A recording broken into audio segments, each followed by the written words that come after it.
Hi masters, అందరికీ నమస్తే. Welcome to JPS wisdom. లోక సమస్త సుఖినో భవంతు, సకల ప్రాణకోటి సుఖినో భవంతు. మన స్వాధ్యాయోగాలో న్యూ ఎనర్జీ అనే అద్భుతమైన జ్ఞానాన్ని అందుకుంటూ వస్తున్నాం. ఇంకా రాబోయే 2 రోజుల్లో ఈ జ్ఞానాన్ని మనం కంప్లీట్ చేసుకున్నాం మాస్టర్స్. ఈ జ్ఞానాన్ని జాఫ్రీ హబ్ ద్వారా టోబయస్ మనకు అందించి దాదాపు 30 సంవత్సరాలు అవుతుంది. అంతకుముందు జరిగినవి, అప్పుడు జరుగుతున్నవి, తర్వాత జరగబోయేవి ఎన్నో విషయాలు మనకి ఇందులో అందించడం జరిగింది మాస్టర్స్. ఈ మొత్తం జ్ఞానాన్ని గనక ప్రతి వాక్యాన్ని మనం చదివి అర్థం చేసుకోగలిగితే మనకి ఎన్నో విషయాలు, సత్యాలు తెలుస్తాయి. అలాగే ఈ 30 సంవత్సరాల్లో ఎన్నో మార్పులు అనేది రావడం జరిగింది.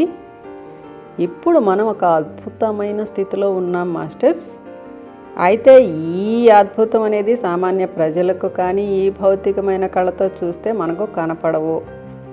కేవలం ఆత్మజ్ఞానులు, ఆధ్యాత్మిక మార్గంలో ఉన్నవారు తమ అంతరంతో కనెక్ట్ అయ్యి దివ్య నేత్రంతో, జ్ఞాన చక్షుతో చూడగలిగిన వాళ్ళకే ఈ అద్భుతం అనేది గోచరిస్తుంది.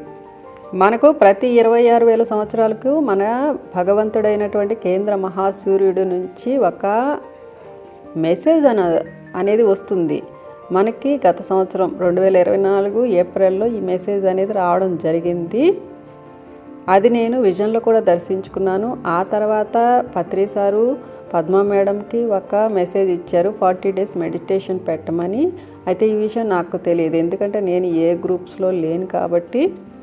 కానీ ఆ రోజు సడన్గా నేను యూట్యూబ్ ఓపెన్ చేసినప్పుడు ఈ మెడిటేషన్ స్టార్టెడ్ అని పెట్టారు, చూశాను. వెంటనే నాకు ఇచ్చిన మెసేజ్ ఏంటంటే ఈ 40 డేస్ నేను ఆ మెడిటేషన్లో జాయిన్ అవ్వాలని.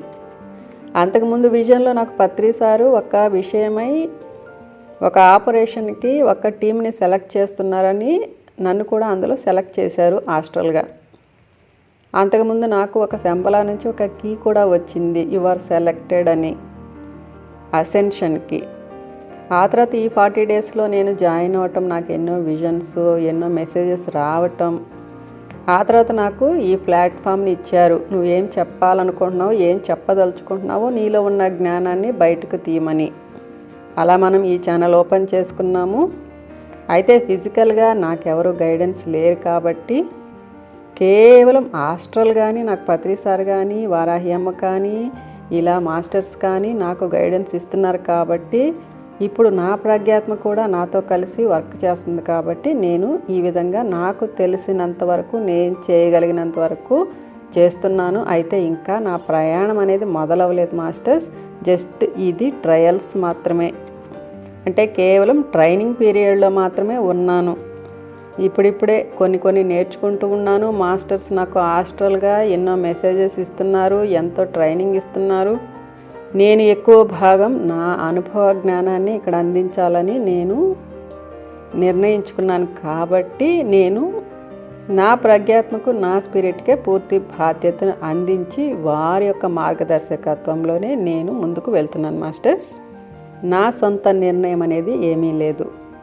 అలాగే ఇప్పుడు నాకు మాస్టర్స్ ఇచ్చిన మెసేజ్ ఏంటంటే 40 డేస్ లైవ్ మెడిటేషన్ పెట్టమని. అది కూడా నేను 1 or 2 డేస్లో స్టార్ట్ చేయబోతున్నాను లైవ్లో. మీరు కూడా నాతో జాయిన్ అయ్యి మనమంతా ఒక గ్రూపుగా మెడిటేషన్ కానీ మొదలు పెడితే మనతో పాటే మాస్టర్స్, ఏంజల్స్, పత్రి సారు, వారాహ్యం అందరూ కూడా మనతోనే ఉంటారు. మనందరి యొక్క ఎనర్జీని కలెక్ట్ చేసుకొని న్యూ ఎనర్జీకి యూస్ చేస్తారు మాస్టర్స్. అంటే న్యూ ఎనర్జీ సృష్టి కోసం. అలాగే నన్ను ఎప్పటికప్పుడు అనేక ప్రశ్నలు అడుగుతుంటారు, నాకు ఎంతో జ్ఞానాన్ని ఇస్తూ ఉంటారు. నిన్న నన్ను అడిగిన ప్రశ్న ఏంటంటే, దేశం బలహీనపడితే నువ్వేం చేస్తావు అని అడిగారు ఆస్ట్రల్గా. నేను దానికి ఇచ్చిన సమాధానం వెన్నెముకగా నిలబడతాను అని చెప్పాను. ఇలా నన్ను ఎప్పటికప్పుడు పరీక్షిస్తుంటారు, నాకు ఎన్నో ప్రశ్నలు వేస్తుంటారు. నా జవాబులు పర్ఫెక్ట్గా సత్యమైనవిగా ఉన్నప్పుడు నాకు ఇంకొక బాధ్యతను అనేది అప్పగిస్తున్నారు. అలాగే నిన్న భాగంలో మనం ఆవల వైపు కౌన్సిల్ గురించి తెలుసుకున్నాం. అంటే ఇక్కడ ఏవైతే మనం ఒక టీమ్స్ ఉన్నాయో, వైద్య విభాగం కానీ, రక్షణ విభాగం, సైనిక విభాగం, నౌకా విభాగం, ఎయిర్ ఫోర్స్, ఇట్లా మనకు ఒక్కొక్క టీమ్స్ ఉన్నాయి కదా. వీటన్నిటికీ సంబంధించిన టీమ్స్ ఆవలి వైపున కూడా ఉన్నారు. వాళ్ళు వీళ్ళతో కలిసి వర్క్ చేస్తున్నారు, ఎవరైతే అవేకన్ అవుతున్నారో వాళ్ళతో కలిసి. అయితే ఇక్కడ మనకి టోబయాస్ వాళ్ళు ఏం చెప్తున్నారంటే, మీరు ఏ ఒక్క ప్రత్యేకమైన టీంకి సంబంధించిన వాళ్ళు కాదు, మీరు అన్ని టీమ్స్లో ఉన్నారు. ఎందుకంటే మీరు దివ్య మానవులు. మనం ప్రత్యేకంగా ఒక టీంకి సంబంధించిన వాళ్ళం కాదు, మనము టీచర్స్మే, బోధకులము, గురువులం. కాబట్టి అన్నిటికీ సంబంధించిన వాళ్ళం అని చెప్తున్నారు. అలాగే మన దివ్య సంకల్పం గురించి తెలుసుకున్నాం. కేవలం మన సంకల్పాలు ఏదో భౌతిక పరిస్థితి గురించో, లేదంటే మన ఆరోగ్యం గురించో, ఆస్తుల గురించో కాదు. మనం పరిపూర్ణ ఏకత్వంలో సమస్త సృష్టి కోసం ఎప్పుడైతే మనం దివ్య సంకల్పాలు చేస్తామో అప్పుడు మనం అసలైన దివ్య మానవులం, దైవాలుగా మారుతాం. అందుకే మనం ప్రతిదాన్ని హాయిగా ఆనందంగా స్వీకరించి ప్రతిదానికి నృత్యం చేసుకుంటూ హ్యాపీగా ఎంజాయ్ చేస్తూ ముందుకు వెళ్ళిపోవాలి. దేని ఈరోజు మనకు మనం కృతజ్ఞతగా ఉండాలి. టోబయాస్ వాళ్ళు ఛానలింగ్ మొదలుపెట్టిన కొత్తల్లో ఒక్కోసారి తమ ప్రేమను వ్యక్తీకరించడం కష్టంగా ఉండేదట. మానవులైన మనం టోబయాస్ వాళ్ళ మీటింగుల లాంటి చోట్లలో కలుస్తుంటాం. అక్కడికి చేరే ఏంజల్స్తో కలుస్తాము. ఇక్కడ ఏర్పడే ఎనర్జీ ఎంత బాగుంటుందంటే వాళ్ళు పారవస్యంలో తమ ప్రేమను వ్యక్తపరచడం కష్టమైపోయేదట. మనది నమ్మశక్యం కాని ప్రయాణమట. మనం ఇల్లు వదిలిపెట్టి యుగాలే గడిచిపోయినట్లుంది. ఎన్ని సమస్యలు ఎదురైనా మన ప్రేమను, మన పనిని మనం వదులుకోలేదు. ఈ సమావేశానికి వచ్చిన అతిథులు ఒక ప్రత్యేకమైన ఎనర్జీని మోసుకొస్తున్నారు. వాళ్ళు ఇక్కడికి రావడానికి ఒక కారణం ఉన్నదట. వాళ్ళ ఎనర్జీ మనకు సుపరిచితమట. గతం తాలూకు బలమైన ఆనవాళ్ళు ఆ ఎనర్జీలో ఉన్నాయట. ఈ మీటింగ్కు వచ్చిన వాళ్ళకే కాదు, ఈ విషయాన్ని చదువుతున్న వాళ్లకు సైతం ఆవలి వైపు వారు ఒక ఎనర్జీ బహుమానాన్ని తెస్తున్నారు. ఆ ప్రేమ, గౌరవాల ఎనర్జీని అందుకుందాం. ఆ ఎనర్జీని మన చైతన్యపు లోతులలో మనం అనుభవించవచ్చు. ఈ మీటింగ్ ఫాదర్స్ డే నాడు జరిగింది. అటువంటి రోజున కపుల్ద్రా తనను ఛానలింగ్కి ఆహ్వానించినందుకు టోబయాస్కు చాలా ఆనందంగా ఉన్నదట. తామిద్దరూ తండ్రి కొడుకులుగా భూమి మీద జీవించి చాలా కాలమైంది అంటాడు. ఆ రోజులను తానెన్నడూ మర్చిపోలేదంటాడు. ఇటువంటి రోజున తనను ఆహ్వానించినందుకు థ్యాంక్స్ చెబుతుంటే కపుల్ద్రాకు లోపల కంగారు పుడుతోందట. ఇది చెబుతూ టోబయాస్ నవ్వుతాడు. అతిథులుగా తండ్రులు. ఇక ఈ మీటింగ్కు అభౌతికంగా వచ్చిన వారెవరంటే ఈ జన్మలో మనకు తండ్రిగా వచ్చిన వ్యక్తి. మన ప్రతి ఒక్కరి ఈ జన్మ తండ్రి. బ్రతికున్నా చనిపోయి ఉన్న ఆ తండ్రుల చైతన్యాలు ఈ మీటింగ్కు వచ్చాయి. మన ఈ జన్మలో మన భౌతిక శరీరానికి తండ్రి అయిన వ్యక్తి చనిపోయి మరో చోట జన్మ ఎత్తి ఉండవచ్చు. మన మనవడిగానో మనవరాలుగానో పుట్టి ఉండవచ్చు. అయినా సరే ఆయన చైతన్యం ఈ సమయంలో మన దగ్గరకు రావడానికి ఒక కారణం ఉన్నది. మనం ఇంకా ఆయనను మన పాత పితృ ఎనర్జీగానే చూస్తున్నట్లయితే, ఆ ఎనర్జీని మనం ఫీల్ కాలేకపోయినట్లయితే కొద్దిగా మనల్ని షిఫ్ట్ కమ్మంటాడు టోబయాస్. చనిపోయిన కారణంగా ఆయన ఇప్పుడు మన తండ్రిగా బ్రతికుండినప్పటి ఎనర్జీతోనే ఉండకపోవచ్చు. ఆవలి వైపుకు వచ్చేసరికి ఆయన ఎనర్జీ మారిపోయి ఉంటుందట. భూమి మీద ఉన్నప్పటి తన ఎనర్జీలలో చాలా వాటిని ఆయన రిలీజ్ చేసేయటం, ప్రక్షాళన చేసుకోవడం జరిగిందట. కనుక మనం కొంచెం ఎనర్జీ పరంగా మారి చూస్తే ఆయనను గుర్తుపట్టి గతంలో కంటే స్పష్టంగా ఉన్నదట ఇప్పుడు ఎనర్జీ. చాలా మంచి కారణం పెట్టుకొని ఆయన ఇప్పుడు మన దగ్గరకు వచ్చి ఉన్నాడట. మనలో కొందరికి ఇది బాధ అనిపించవచ్చు. ఎందుకంటే మనం ఆయనతో గడిపిన సమయాలలో కొన్ని అసంతోషకరమైన ఘట్టాలు కూడా ఉండవచ్చు. ఆ తండ్రి వల్ల మనం ఎంతో కష్టాన్ని ఎదుర్కొంటూ గతాన్ని హీల్ చేసుకొని ఉండవచ్చు, కర్మను అనుభవించి ఉండవచ్చు. అయితే ఈ సమావేశం ఆయనకు అవసరం కాబట్టి ఈ ఫాదర్ ఎనర్జీని అర్థం చేసుకోవడం కోసం వచ్చాడు. ఆయన ఇప్పుడు మనకు అందిస్తున్న బేషరతు ప్రేమను అంగీకరించమంటాడు టోబయాస్. ఒకవేళ మన తండ్రి బ్రతికే ఉండవచ్చు, మనల్ని ఎంతగానో ప్రేమిస్తూ బలాన్ని, స్థిరత్వాన్ని, జ్ఞానాన్ని మనకు పంచి ఉండవచ్చు. అటువంటి ప్రేమమయమైన సత్సంబాలుండే తండ్రిని మనం ఎంచుకొని వచ్చి పుట్టి ఉండవచ్చు. ఆయన చైతన్యం ఇప్పుడు వచ్చి మన పక్కన కూర్చొని ఉన్నది. ఆయనలోని మానవ చైతన్యం ఆయనకు మనకు మధ్య అనుబంధాన్ని బాగా అర్థం చేసుకుంటుంది. కానీ ఆయనలోని దివ్య చైతన్యం సమస్యలను, ఆయనకు మనకు మధ్య ఉన్న ప్రేమ బంధాన్ని కూడా అర్థం చేసుకుంటుంది. కనుక ఆయన ఇప్పుడు శరీరంతో ఉన్నా లేకపోయినా ఆయన చైతన్యం మన దగ్గరకు వచ్చింది కాబట్టి ఆయన్ని ఆహ్వానించమంటాడు టోబియాస్. బయటికి కనబడేదానికన్నా ఎంతో గొప్ప మేలు, ఎంతో సేవ జరుగుతున్నదట. అటువంటి తండ్రి మనకు కావాలని మనమే కదా కోరి తెచ్చుకున్నది. ఒకవేళ మన తండ్రిని తెలియకుండానే ఆయనతో గడిపే అవకాశం లేకుండానే పెరిగామనుకోండి, అటువంటి పరిస్థితికి కూడా ఒక కారణం ఉన్నది. అయితే భౌతికంగా మనకి జన్మలో పుట్టి బుద్ధిరిగి ఆ తండ్రి తెలియకపోయినా ఆయనకు మనకు మధ్య అనుబంధం ఉండనే ఉంటుంది. అటువంటి తండ్రి ఇప్పుడు మన పక్కన కూర్చుని ఉన్నాడు. ఇది వింటున్నప్పుడు, చదువుతున్నప్పుడు మనముండే ఎనర్జీ చాలా బలమైన మేల్ ఎనర్జీ. దానితో డీల్ చేయడం మనకు కష్టంగా ఉంటుందట. మనకు ఆవేశమో, కోపమో, నిరసన భావనో కలగవచ్చు. అలా కలగడానికి కూడా కారణాలున్నాయి. ఇక్కడ ప్రేమ ఎనర్జీని, ఎమోషన్ను బ్యాలెన్స్ చేయడానికి సహాయపడాలని వచ్చిన ఏంజెల్స్ రన్నర్లు మనకు ప్రేమను, ఎనర్జీని అందిస్తున్నారు. ఈ సమయంలో ఎంతో మేలు చేకూరుతున్నది మనకు. పితృ ఎనర్జీ, పురుష ఎనర్జీ. అసలు ఇప్పుడు పితృ ఎనర్జీని టోబియాస్ వాళ్ళు ఆహ్వానించడానికి కారణం ఏమిటంటే, అహమాస్మి రాజ్యాన్ని గురించి మాట్లాడుకున్నప్పుడు ఇంటిని గురించి మరింత లోతుగా అర్థం చేసుకోవాలని కొందరు కోరారట. స్పిరిట్లోని రాజు, రాణిల గురించి చెప్పుకున్నాం. సృష్టి క్రమం చెప్పుకున్నప్పుడు రాజు, రాణి ఉండాల్సిన అవసరం ఏమిటి? జాక్ మనవాడే ఎందుకు కావాలి, స్త్రీ ఎందుకు కాదు? జాక్ మగవాడే ఎందుకు కావాలి అన్న ప్రశ్నలు ఉదయించాయి. ఇలా పితృ ఎనర్జీ మీటింగ్కు వచ్చే రోజు కోసం వేచి ఉన్నాడట టోబియాస్ వాళ్ళు ఇంతకాలం. ఇప్పుడు చెబితేనే మనకు అర్థమవుతుందట. రాజ్యంలో ఏకత్వమే ఏకోన్ముఖ ప్రకటనే కదా ఉండింది. అయితే ఒకానొక దశకు వచ్చేసరికి ఆ ఏకత్వంలో ఉన్న పరమాత్మకు తోచిందట తాను అంతర్ముఖం కావలసిన సమయం వచ్చిందని. అసలు ఉనికి అనేది ఎందుకు ఉన్నదో అర్థం చేసుకోవాల్సిన సమయం వచ్చింది. అంతర్ముఖమై తనను తాను అద్దంలో చూసుకోవాలని స్పిరిట్ అనుకోగానే అంతవరకు ఒక్కటిగా ఉన్న స్పిరిట్ రెండయింది, రాజు రాణి అయింది. అదే మేల్ ఎనర్జీ, ఫీమేల్ ఎనర్జీ. వారిద్దరికి వివాహం అయింది, అయినా ఏకత్వం ఉండింది. ఈ సమయంలో భూమి మీద స్త్రీ శరీరంలో ఉండే వాళ్ళు ఒక్క విషయం తెలిస్తే సంతోషిస్తారు.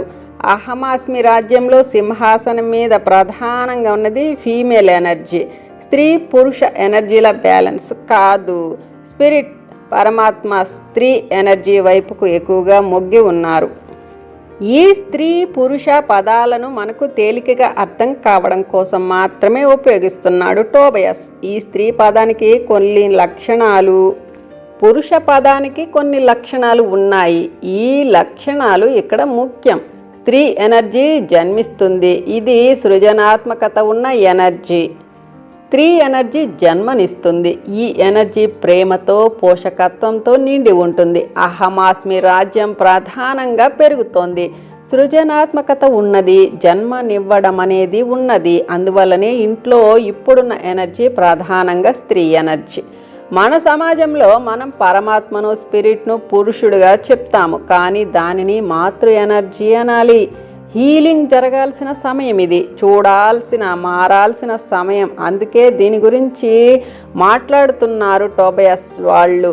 మనం ఏ న్యూ ఎనర్జీలోకైతే వెళ్ళబోతున్నామో అది ప్రధానంగా స్త్రీ ఎనర్జీ, అది బ్యాలెన్స్ అయి ఉన్నది.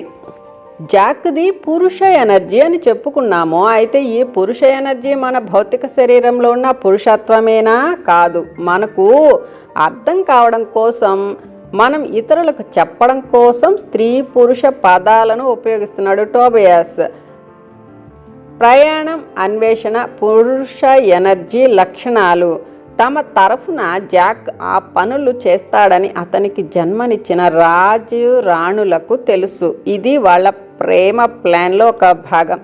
జాక్కి తెలియని దశలో కూడా వాళ్లకు తెలుసు, ఏదో ఒక నాటికి అగ్నిగోడ దాటుతాడని, దాటి ఏమీ లేని శూన్యంలోకి వెళతాడని. కానీ తొలి సృష్టి వెలుపల ఏముందో వాళ్ళిద్దరికీ అస్సలు తెలీదు. జాక్కి అక్కడ ఏమవుతుందోనని వాళ్ళు ఒక విధంగా చెప్పాలంటే భయపడ్డారనుకోవచ్చు. అయితే ఆ ప్రయాణం వెనుకనున్న అతని ప్రేమను వాళ్ళు అర్థం చేసుకున్నారు. మనలో ప్రతి ఒక్కరం జాకే. రాజ్యం వెలుపల మనం చేసేది నమ్మశక్యం కాని గొప్ప ప్రయాణం. పరమాత్మ తరఫున మనం ఏం సాధించామో ఎన్నిసార్లు చెప్పినా మనం అర్థం చేసుకోలేకుండా ఉన్నాం. మనం మాత్రమే కనిపెట్టగలిగిన దానిని కనుక్కోవడానికి వచ్చాం. మనం స్పిరిట్ తరఫున మన జీవితం చాలా చిన్నదని మనం అనుకుంటున్నాం, కానీ అది నిజానికి ఎంత పెద్దదో మనం అర్థం చేసుకోవడం లేదు. రాజ్యంలో జాక్ ఏదో ఒకనాటికి సింహాసనం ఎక్కాలి. అయితే దానికన్నా ముందుగా అతను అనుభవపూర్వకంగా తెలుసుకోవలసిందే. విస్తరింపచేసి బ్యాలెన్స్ చేయవలసినవి ఉన్నాయి. మనం ఇక్కడికి ఏ మార్గంలో వచ్చామో దానిని ఇప్పుడిప్పుడే మన శాస్త్రవేత్తలు తెలుసుకుంటున్నారట. మన విశ్వ సృష్టి ప్రారంభాన్ని వాళ్ళు చూడడం మొదలు పెడుతున్నారట. అగ్నిగోడ గుండా దాటి వచ్చేటప్పుడు మనం శూన్యంలోకి పంపిన బేసిక్ ప్రకంపనలు వాళ్ళు ఇప్పుడిప్పుడే అర్థం చేసుకుంటున్నారట. వాళ్ళు వీటిని పరీక్షగా చూస్తూనే ఉంటారట. ఇవాళ కాకపోతే రేపు వాళ్ళు అర్థం చేసుకుంటారట. అది ఒక్క సంఘటన కాదు, ఒక్క బిగ్ బ్యాంగ్ అంటే మహా విస్ఫోటనం కాదు అని. జాక్ లాంటి మనమందరం అగ్నిగోడ గుండా దాటుకు వచ్చి శూన్యంలో కనబడినప్పుడు అది సంభవించిందట. మనమందరం రాజ్యాన్ని వదిలి బయటికి వచ్చినప్పుడు ఎన్నో మహా విస్ఫోటనలు సంభవించాయట. రాజ్యాన్ని వదిలిపెట్టి బయటికి రావాలంటే పురుష ఎనర్జీ అవసరం. భౌతికంగా ఉన్నది స్త్రీ శరీరమైనా మనందరిలో పురుష ఎనర్జీ నిజంగా ఉన్నది, బలంగా ఉన్నది. హీలింగ్ సమయం ఇప్పుడు వచ్చేసింది. మళ్ళీ బ్యాలెన్స్ చేసుకోవాల్సిన సమయం వచ్చేసింది. మనం న్యూ ఎనర్జీలోకి వెళ్ళే కొద్దీ మనలో ఎక్కువగా స్త్రీ బ్యాలెన్స్ ఉన్నది. Clear fathers. రాబోయే కొన్నేళ్లలో న్యూ ఎనర్జీలో సంతానానికి తండ్రులు కాబోయే వారిని క్లియర్ ఫాదర్స్ అంటారట టోబియస్ వాళ్ళు. ఎందుకంటే వాళ్ళల్లో ఓల్డ్ ఎనర్జీ లక్షణాలు ఎక్కువగా ఉండవట. వాళ్ళల్లో కొత్త బలం, కొత్త బ్యాలెన్స్ ఉంటాయట. ఈ క్లియర్ ఫాదర్స్ తమ భౌతిక సంతానంతో చాలా సన్నిహితంగా, ప్రేమగా, బలమైన అనుబంధంతో ఉంటారు. గతంలో ఉండిన తండ్రుల కంటే వీళ్ళు తమ పిల్లలతో ఎక్కువ టైం గడుపుతారు. పిల్లల్ని ఎంతో ప్రేమగా పెంచుతారు. వీళ్ళల్లో స్త్రీ పురుష ఎనర్జీల బ్యాలెన్స్ ఎంతో చక్కగా ఉంటుంది. ఈ క్షణంలో మన తండ్రి, తాత, ముత్తాతలు అంతా మన పక్కనే ఉన్నారట. వాళ్ళలా మన దగ్గరికి రావడానికి ఏంజెల్స్ వీలు కల్పిస్తున్నారు. ఏ గాయాన్నో హీల్ చేయడం కోసం ఇది జరుగుతోంది. ఇల్లు వదిలినప్పటి నుంచి హీలింగ్, బ్యాలెన్సింగ్ అవసరమయ్యాయి మనకు. కర్మచక్రం దిగేయటం. తండ్రుల గురించి మాట్లాడుకునేటప్పుడు కర్మ గురించి చెప్పుకుందాము. మన వ్యక్తిగత కర్మను జన్మ తర్వాత జన్మ మోస్తూనే వచ్చాము. మన గత అనుభవాల మీద ఆధారపడి సమస్యలు ఏర్పడతాయి. కర్మచక్రాన్ని వదిలి యువతలకు రావాలని మనం ఎప్పుడైనా కోరుకోవచ్చు. ఆ స్వేచ్ఛ మనకున్నది. ఇన్ని జన్మలు తీసుకోవాలి లేదా ఇన్ని బాధలు పడాలి అని రూలేం లేదు. మనం చేయవలసిందల్లా ఏమిటంటే ఇక ఈ చక్రాన్ని ఆపేయడానికి సిద్ధంగా ఉన్నానని నిశ్చయించుకోవటమే. అంతే. భూమి మీద మన ప్రతి గత జన్మలోకి వెళ్ళి, భూమి మీదకి రాకముందు కాలంలోకి వెళ్ళి అక్కడి కర్మలను ప్రక్షాళన చేసుకోనవసరం లేదు, శ్రమ పడనవసరం లేదు. ఇక కర్మ చక్రాన్ని దిగేస్తాను అనుకుంటే చాలు, జరిగిపోతుంది. ఈ నిర్ణయం తీసుకున్న వాళ్లకు ఏమేమో జరిగిపోతున్నాయి. వాటిల్లో కొన్ని చాలా అద్భుతమైనవే. కానీ అవి కష్టమైన మార్పుల పరంపరను మన జీవితంలోకి తెస్తున్నాయి. ఎందుకంటే మనం చాలా తీవ్రమైన మార్పుల్ని త్వరితగతిన పొందుతున్నాం. కర్మ అనే ఎనర్జీ మన భౌతిక శరీరంలో నిక్షిప్తమై ఉన్నది. కనుక కర్మచక్రాన్ని దిగేయగానే దాని ప్రభావం మన శరీరం మీద ఉంటుంది. కర్మనిక మోయడానికి మనం సిద్ధంగా లేమని నిశ్చయించుకోగానే శరీరం నుంచి బయటపడడానికి మార్గం వెతుక్కోవలసి ఉంటుంది. దానికి తాత్కాలికంగా ఇది బాధ కలిగించవచ్చు, కొంతకాలం మంచాన పడినా పడవచ్చు. మనం పాత ఎనర్జీ బయటికి రావడానికి ప్రయత్నిస్తోంది కాబట్టి ఒంటి మీద బొబ్బలు రావచ్చు. అయితే మనం వాటితో ఎలా డీల్ చేయాలో, వాటిని ఎలా రిలీజ్ చేయాలో బాగా నేర్చుకుంటున్నాం. మరో రకం కర్మను గురించి చెప్పుకుందాం. మన ఆత్మ ఏ కర్మ చక్రాన్నైతే ఎక్కి అనుభవిస్తున్నదో దాని మీద నుంచి దిగి తప్పుకోవాలని నిశ్చయించుకున్నాం కదా. అయితే మరో కర్మ ఇంకా మనల్ని పట్టుకు వేలాడుతుంది. ఇది వంశానుగత కర్మ. దీనిని కుటుంబ కర్మ అని కూడా అంటారు. ఇది మన శరీరంలో, మన డిఎన్ఏలో ఉన్నది. దీనిని గురించి ఎందుకు చెప్పుకుంటున్నామంటే మన తండ్రులు, తాతలు, ముత్తాతలు వచ్చి ఉన్నారు ఇప్పుడు మన దగ్గరకు. ఆ కర్మను హీల్ చేయడం కోసం వాళ్ళు వచ్చారు. మనం కుటుంబ కర్మను రిలీజ్ చేయవలసిన టైం వచ్చేసిందని చెప్పడానికే చాలామంది వచ్చారు ఇక్కడికి. మన లోపల, మన జీవిత పటం లోపల పనిచేస్తోంది కేవలం మన వ్యక్తిగత కర్మే కాదు, కుటుంబ కర్మ కూడా. 5 తరాల క్రితమో, 10 తరాల క్రితమో, 100 తరాల క్రితమో చేసిన పనుల కర్మ. అది మన శరీరంలో వంశానుగతంగా వస్తుంటుంది. అది మనకు ఆ వంశానుగత రక్తంలోనే నిండిపోయిన కొన్ని రకాల రోగాలుగా కనబడుతుంటుంది. మన వంశంలో చక్కెర వ్యాధి లక్షణాలుంటే అది కర్మపరంగా మన డిఎన్ఏలోకి వచ్చేసి ఉంటుంది. వాటితో పాటు ఆవేశాలు, వంశ పారంపర్యంగా వస్తున్న ఆవేశాలు కూడా మన లోపల కర్మగా మోస్తుంటాము. మన తాత ముత్తాతలు ఎవరో 500 సంవత్సరాల క్రితమో, 1000 సంవత్సరాల క్రితమో, 2000 సంవత్సరాల క్రితమో చేసిన దాని వల్ల ఏర్పడిన కుటుంబ కర్మను మనం ఈ జన్మలో హీల్ చేయడానికి ప్రయత్నిస్తున్నాము. మరి జీవితం కష్టాలమయంగా ఉన్నదంటే ఉండదా? అయితే మన ఈ అనుభవాలు, కష్టాలు అన్నీ ఇక మన కోసం కాదట. రాజ్యాన్ని వదిలి రావడానికి మనకు పురుష ఎనర్జీ అంటే అన్వేషణ కోరుకునే ఎనర్జీ అవసరమైంది. అయితే ఈ పురుష శక్తి కేవలం ప్రయాణం చేయడమే కాదు, యోధుడిలా కూడా ఉండే ఎనర్జీ. రాజ్యాన్ని వదిలి శూన్యంలోకి వచ్చినప్పటి నుంచి మనం ఇతరులతో ఘర్షణ పడుతూనే ఉన్నాం. మనలోని ఈ పురుష ఎనర్జీ నిర్మాణ పరంగా, క్రమశిక్షణ పరంగా ఉండింది, మేధస్సుగా ఉండిందే కానీ ఇది హృదయంగా లేదు. అంటే బుద్ధితో ఆలోచిస్తుందే తప్ప మనసుతో ఆలోచించేది చాలా తక్కువ. తనను తాను సంరక్షించుకుంటూ ప్రయాణం చేసింది. ఈ పురుష ఎనర్జీ మనలోని ప్రతి ఒక్కరిలోనూ ఉన్నది. దానిని ఇవాళ మనం హీల్ చేసి, బ్యాలెన్స్ చేసి రిలీజ్ చేయవలసిన సమయం వచ్చింది. అతిథులు వచ్చింది కూడా అందుకే. మనకు తెలిసిన తెలియని తాత ముత్తాతలు వచ్చి క్యూలో నిలబడి ఉన్నారట హీలింగ్ కోసం. వంశానుగతంగా రక్తంలో వస్తున్న ఈ కుటుంబ కర్మను హీల్ చేయమని మనల్ని వాళ్ళు కోరుతున్నారు. మనం దానిని హీల్ చేసి రిలీజ్ చేస్తే వాళ్ళు కూడా హీల్ అయి రిలీజ్ అయిపోతారు. ఒక్క క్షణం మౌనంలో ఉండి తండ్రిగా వచ్చిన ఆ పురుష ఎనర్జీని ఫీల్ అవుదాం. ఈ ఎనర్జీ మొదటి నుంచి మనలో ఉన్నది. ఇప్పుడు అది బ్యాలెన్స్ అయ్యి హీల్ కావాలని కోరుకుంటోంది. అలా తాను హీల్ అవుతూ అది కోరుకునేది ఏమిటంటే ప్రేమమయమై పెంచి పోషించి ప్రాణాన్నిచ్చే మాతృ ఎనర్జీ మరింత బ్యాలెన్స్తో రావాలని ఆ పురుష ఎనర్జీ కోరుకుంటోంది. స్పిరిట్లో ఉన్న పురుష ఎనర్జీ ఇంతవరకు ప్రయాణించి అసలు సిసలు సృష్టికి స్థలాన్ని, డైమెన్షన్లు రెడీ చేసింది. ఇప్పుడిక అదే స్పిరిట్లోని స్త్రీ ఎనర్జీ లేదా మాతృ ఎనర్జీ ముందుకు వచ్చి సృష్టికి ప్రాణం పోస్తుందన్నమాట.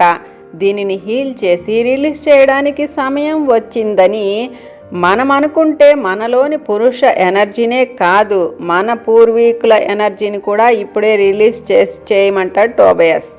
మన పూర్వీకులు మన దగ్గరకు వచ్చి పెద్ద క్యూలోనే నిలబడి ఉన్నారట. మన అనుభవాలు ఇక మన కోసం కాదు అనేది మనం న్యూ ఎనర్జీలో పనిచేస్తూ ఇంకా బాగా అర్థం చేసుకుంటాము.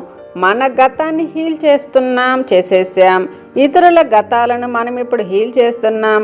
ఒక వ్యక్తి జ్ఞాని అయితే అటు 7 తరాలు ఇటు 7 తరాలు తరిస్తాయట. పై 7 తరాలే కాదు, అనేక తరాలు తరిస్తాయన్నది ఇక్కడ స్పష్టమవుతోంది. ఈ కాన్సెప్ట్ను అర్థం చేసుకునే చర్చిలు కూడా ఉన్నాయట. తమ తాతల కోసం ప్రార్థనలు చేస్తుంటారు. వాళ్ళెన్ని పాపాలు చేసి ఉన్నా స్వర్గంలో తమను కలవాలని ప్రార్థనలు చేస్తుంటారు వీళ్ళు. ఇలా ప్రార్థన చేయడం వెనకనున్న విషయం వాళ్లకు కొంతవరకు అర్థం అవుతుంది. కుటుంబ కర్మ అనేది ఉన్నదని వాళ్ళు అర్థం చేసుకుంటారన్నమాట. తదుపరి భాగం ఈగో, జేమ్స్ కథ గురించి తెలుసుకుందాం. ధన్యవాదాలు.